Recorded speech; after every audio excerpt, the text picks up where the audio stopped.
कर्म तथा ज्ञान का अंतर, परमात्म तत्व का निरूपण तथा आध्यात्म ज्ञान और उसके साधनों का वर्णन। व्यास जी से मुनियों ने कहा, महर्षि, यदि वेद की ऐसी आज्ञा है कि कर्म करो तथा यह भी आदेश है कि कर्म का त्याग करो, तो ये बताइए कि मनुष्य ज्ञान के द्वारा कर्म त्याग देने पर किस गति को प्राप्त होते हैं तथा कर्म करने से उन्हें किस फल की प्राप्ति होती है। इस बात को हम सुनना चाहते हैं, क्योंकि उक्त दोनों आज्ञाएं परस्पर विरुद्ध प्रतीत होती हैं। व्यास जी ने कहा, ज्ञान से मनुष्य जिस गति को पाते हैं और कर्म से उन्हें जैसी गति मिलती है उसका वर्णन करता हूं, सुनो। तुम्हारे इस प्रश्न का उत्तर गहन है। शास्त्र में दो मार्गों का वर्णन है। एक का नाम प्रवृत्ति धर्म है और दूसरे को निवृत्ति धर्म कहा गया है। प्रवृत्ति मार्ग को कर्म और निवृत्ति मार्ग को ज्ञान भी कहते हैं। कर्म अविद्या से मनुष्य बंधन में पड़ता है और ज्ञान से मुक्त हो जाता है। इसलिए पारदर्शी यति कर्म नहीं करते। कर्म से मरने के बाद जन्म लेना पड़ता है, किंतु ज्ञान से नित्य, अव्यक्त एवं अविनाशी परमात्मा प्राप्त होते हैं। कुछ मंद बुद्धि मानव कर्म की प्रशंसा करते हैं, अतः वे भोगासक्त होकर बारंबार देह के बंधन में पड़ते हैं। परंतु जो धर्म के तत्व को भली भांति समझते हैं तथा जिन्हें उत्तम बुद्धि प्राप्त है, वे कर्म की उसी तरह प्रशंसा नहीं करते जैसे नदी का पानी पीने वाला मनुष्य कुएं का आदर नहीं करता। कर्म के फल मिलते हैं सुख और दुख, जन्म और मृत्यु, किंतु ज्ञान से उस पद की प्राप्ति होती है जहां जाकर मनुष्य सदा के लिए शोक से मुक्त हो जाता है, जहां जन्म, मृत्यु, जरा और वृद्धि उसका स्पर्श नहीं करते। वहां केवल अव्यक्त, अचल, ध्रुव, अव्याकृत एवं अमृत स्वरूप पर ब्रह्म की ही स्थिति है। उस स्थिति में पहुंचे हुए मनुष्यों को शीत, उष्ण आदि द्वंद्व बाधा नहीं पहुंचाते। मानसिक विकार और क्रिया द्वारा भी उन्हें कष्ट नहीं होता। वे समत्व भाव से युक्त, सबके प्रति मैत्री रखने वाले और संपूर्ण प्राणियों के हित में रहने वाले होते हैं। देह, इंद्रिय और मन आदि जो प्रकृति के विकार हैं, वे क्षेत्रज्ञ के ही आधार पर स्थित हैं। वे जड़ होने के कारण क्षेत्रज्ञ को नहीं जानते, किंतु क्षेत्रज्ञ उन सब को जानता है। जैसे चालाक सारथी अपने वश में किए बलवान एवं उत्तम घोड़ों से अच्छी तरह काम लेता है, उसी प्रकार क्षेत्रज्ञ भी अपने अधीन किए हुए मन और इंद्रियों द्वारा संपूर्ण कार्य सिद्ध करता है। इंद्रियों की अपेक्षा उनके विषय, शब्दादि तन्मात्रा सूक्ष्म और श्रेष्ठ हैं। विषयों से मन पर है, मन से बुद्धि पर है, बुद्धि से महतत्व पर है, महतत्व से अव्यक्त मूल प्रकृति पर है और अव्यक्त से अविनाशी परमात्मा पर है। अविनाशी परमात्मा से पर कुछ भी नहीं है। वही परता की सीमा है तथा वही परम गति है। इस प्रकार संपूर्ण प्राणियों के भीतर छिपा हुआ यह परमात्मा सबके जानने में नहीं आता। उसे तो सूक्ष्मदर्शी ज्ञानी महात्मा ही अपनी सूक्ष्म एवं श्रेष्ठ बुद्धि से देखते हैं। मन सहित इंद्रियों को तथा इंद्रियों के साथ उनके विषयों को भी बुद्धि के द्वारा अंतरात्मा में लीन करके अनेक प्रकार के दृश्यों का चिंतन न करे। ध्यान के द्वारा मन को विषय की ओर से हटाकर विवेक के द्वारा उसे स्थिर करे और शांत भाव से स्थित हो जाए। ऐसा करने से साधक परम पद को प्राप्त होता है। जो इंद्रियों के वश में रहता है वह मानव विवेक शक्ति को खो देता है और अपने को कामादि शत्रुओं के हाथ में देकर मृत्यु को प्राप्त होता है। इसलिए सब प्रकार के संकल्पों का नाश करके चित्त को सत्वयुक्त बुद्धि में स्थापित करे। ऐसा करने से चित्त में प्रसाद गुण आता है, जिससे यति पुरुष शुभ और अशुभ दोनों को जीत लेता है। प्रसन्न चित्त साधक परमात्मा में स्थित होकर अत्यंत आनंद का अनुभव करता है। चित्त की प्रसन्नता का लक्षण ये है कि सदा सुषुप्ति के समान सुख का अनुभव होता रहे, अथवा वायु शून्य स्थान में जलते हुए निष्काम दीपक की लौ के समान मन कभी चंचल ना हो। जो मिताहारी और शुद्ध चित्त होकर रात के पहले तथा पिछले भाग में आत्मा को परमात्मा के ध्यान में लगाता है, वही अपने अंतःकरण में परमात्मा का दर्शन करता है। यह उपदेश संपूर्ण वेदों का रहस्य है। यह परमात्मा का बोध कराने वाला शास्त्र है। धर्म और सत्य के संपूर्ण उपाख्यानों में जो सार वस्तु है, उसका 10,000 वर्षों तक मंथन करके यह अमृतमय उपदेश निकाला गया है। जैसे दही से मक्खन निकलता है और काष्ठ से अग्नि प्रकट होती है, उसी प्रकार मोक्ष के लिए विद्वानों का ज्ञान यहां प्रकट किया गया है। इस शास्त्र का उपदेश स्नातकों को देना चाहिए। जिसका मन शांत नहीं है, इंद्रियां वश में नहीं है तथा जो तपस्वी नहीं है, उसे इस ज्ञान का उपदेश नहीं करना चाहिए। जो वेद का ज्ञाता नहीं है, जिसके मन में गुरु के प्रति भक्ति नहीं है, जो दोष देखने वाला, कुटिल, आज्ञा का पालन न करने वाला, व्यर्थ तर्क वितर्क से दूषित और चुगलखोर है, उसे भी इसका उपदेश नहीं देना चाहिए। जो प्रशंसनीय, शांत, तपस्वी तथा सेवापरायण शिष्य अथवा पुत्र हो, उसी को इस गूढ़ धर्म का उपदेश देना उचित है।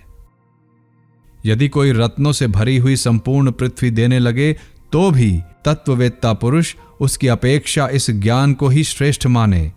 अतः मैं तुम्हें अत्यंत गूढ़ अर्थ वाले आध्यात्म ज्ञान का उपदेश देता हूं, जो मानवीय ज्ञान से बाहर है, जिसे महर्षियों ने ही जाना है तथा जिसका संपूर्ण उपनिषदों में वर्णन किया गया है। मुनिवरों, तुम लोग जो बात पूछते थे और तुम्हारे हृदय में जिसके विषय में संदेह था, वह सब तुमने सुन लिया। मेरे मन में जैसा निश्चय था वह सब बता दिया। अब और क्या सुनाऊं? मुनियों ने कहा, ऋषि श्रेष्ठ, अब पुनः आध्यात्म ज्ञान का विस्तार पूर्वक वर्णन कीजिए। आध्यात्म क्या है और उसे हम किस प्रकार जानें? व्यास जी बोले, आध्यात्म का जो स्वरूप है उसे बताता हूं, तुम उसकी व्याख्या ध्यान देकर सुनो। पृथ्वी, जल, तेज, वायु और आकाश, ये 5 महाभूत संपूर्ण प्राणियों के शरीर में स्थित हैं। शब्द, श्रवणेन्द्रिय और शरीर के संपूर्ण छिद्र आकाश से प्रकट हुए हैं। प्राण, चेष्टा और स्पर्श की उत्पत्ति वायु से हुई है। रूप, नेत्र और जठरानल ये 3 अग्नि के कार्य हैं। रस, रसना और चिकनाहट ये जल के गुण हैं।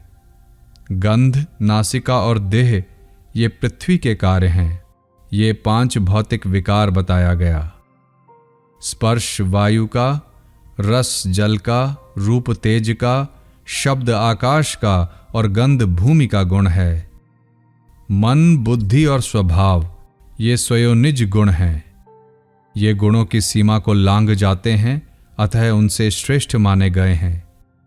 जैसे कछुआ अपने अंगों को फैलाकर फिर सिकोड़ लेता है, उसी प्रकार बुद्धि के द्वारा श्रेष्ठ पुरुष संपूर्ण इंद्रियों को विषयों की ओर से समेट लेता है।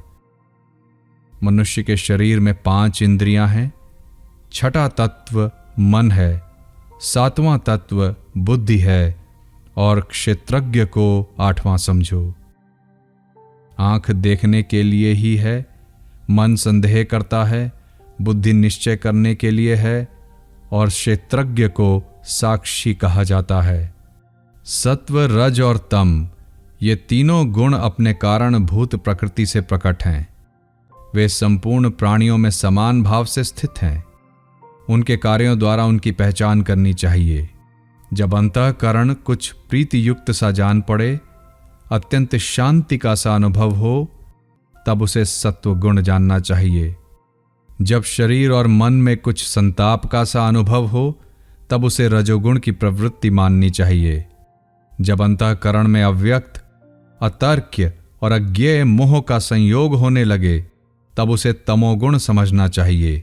जब अचानक किसी कारणवश अत्यंत हर्ष, प्रेम, आनंद, समता और स्वस्थ चित्त का विकास हो, तब उसे सात्विक गुण कहते हैं। अभिमान, असत्य भाषण, लोभ और असहनशीलता ये रजोगुण के चिन्ह हैं। मोह, प्रमाद, निद्रा, आलस्य और अज्ञान आदि दुर्गुण जब किसी तरह प्रवृत्त हों तब उन्हें तमोगुण का कार्य जानना चाहिए।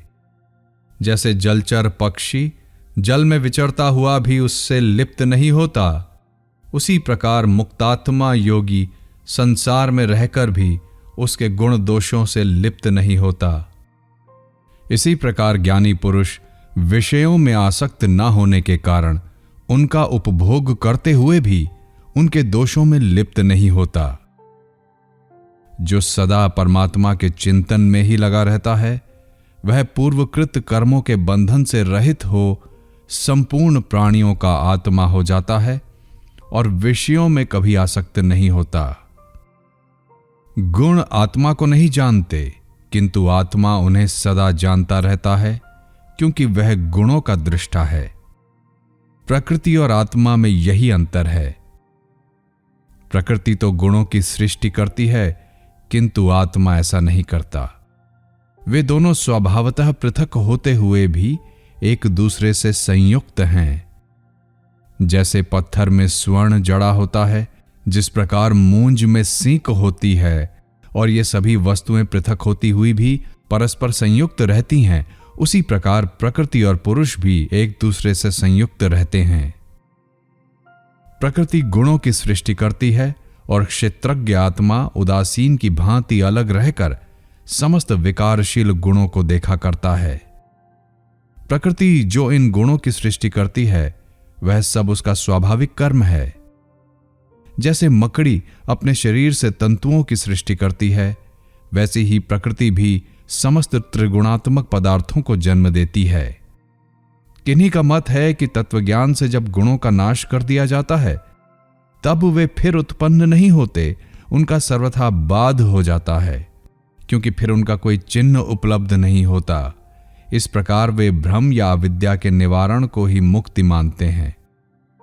दूसरों के मत में त्रिविध दुखों की आत्यंतिक निवृत्ति ही मोक्ष है।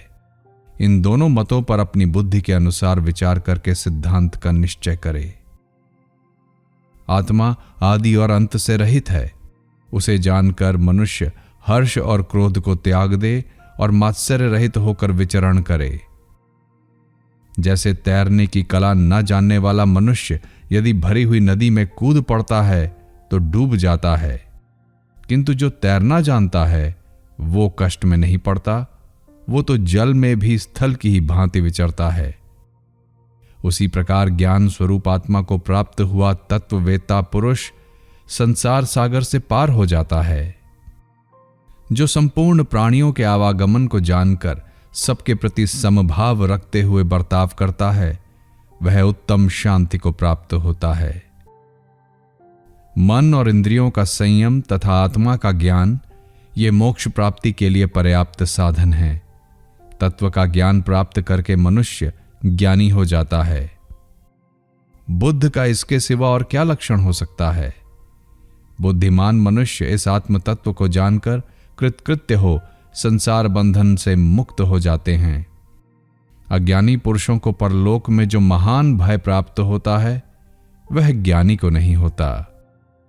ज्ञानी पुरुषों को तो सनातन गति प्राप्त होती है, उससे बढ़कर दूसरी कोई गति नहीं है।